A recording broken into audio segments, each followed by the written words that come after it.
Nahihirapan ka rin bang pakainin yung anak mo ng gulay? O naghahanap ka ng healthy pero budget-friendly na ulam idea? For today's video, tuturuan ko kayong gumawa ng bola-bola na gawa sa puso ng saging. Hindi nyo na kailangang bumili ng ground pork para makapag-ulam ng masarap na bola-bola. Kailangan lang natin ng 2 puso ng saging. Tatanggalin muna natin yung mga pinakalumang layer. Matigas na kasi tong layer na to kaya yung ititira natin ay yung malambot na. Sunod ay hugasan upang masiguro na malinis.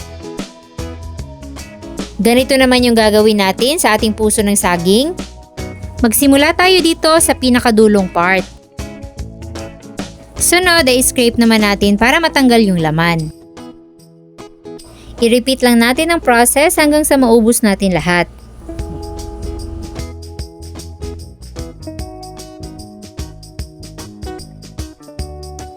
So eto na lahat yung na-chop natin na puso ng saging. Kung makikita nyo ay meron pa yung mga dagta. Yan yung parang mga lawa na dumidikit dyan sa kanyang laman. Tatanggalin natin yan gamit lang ang barbecue stick. So ganito lang yung gagawin natin. Papaikot-ikutin lang natin siya sa mga laman ng puso ng saging. At ayan, matatanggal na yung kanyang dagta. So, ulit-ulitin lang natin hanggang sa mawala na lahat.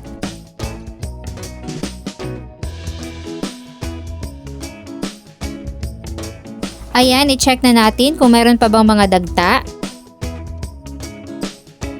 Kung wala na, pwede na tayo maglagay ng spices at mga seasonings. Unahin natin ang minced onion, minced garlic, red bell pepper, spring onions, 1 pack ng all-in-one seasoning, 1 cup ng all-purpose flour, 1 teaspoon ng baking powder, 1 tablespoon ng oyster sauce, 2 tablespoon ng toyo, maraming ground black pepper, at 2 itlog. Ito yung magsisilbing binder ng ating mga sangkap. Then, haluin na natin ng mabuti lahat ng ating mga ingredients.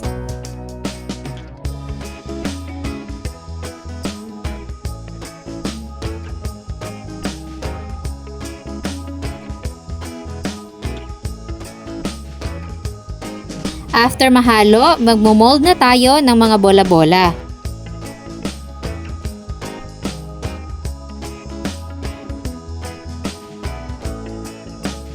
Then, prituhin sa mainit na mantika hanggang sa maging golden brown na yung kanyang kulay. Medium heat setting lang para tamang-tama na maluto yung kanyang loob na hindi nasusunog yung labas.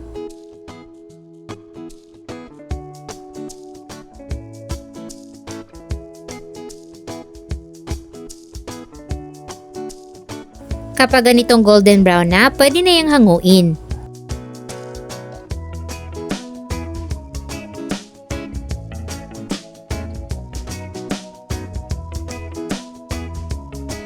Partneran lang natin to ng banana ketchup at solve na ang ating bola-bolang puso ng saging.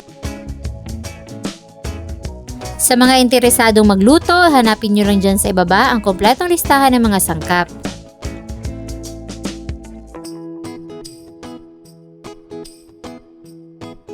Sana'y nagustuhan nyo ang ating recipe for today. Enjoy!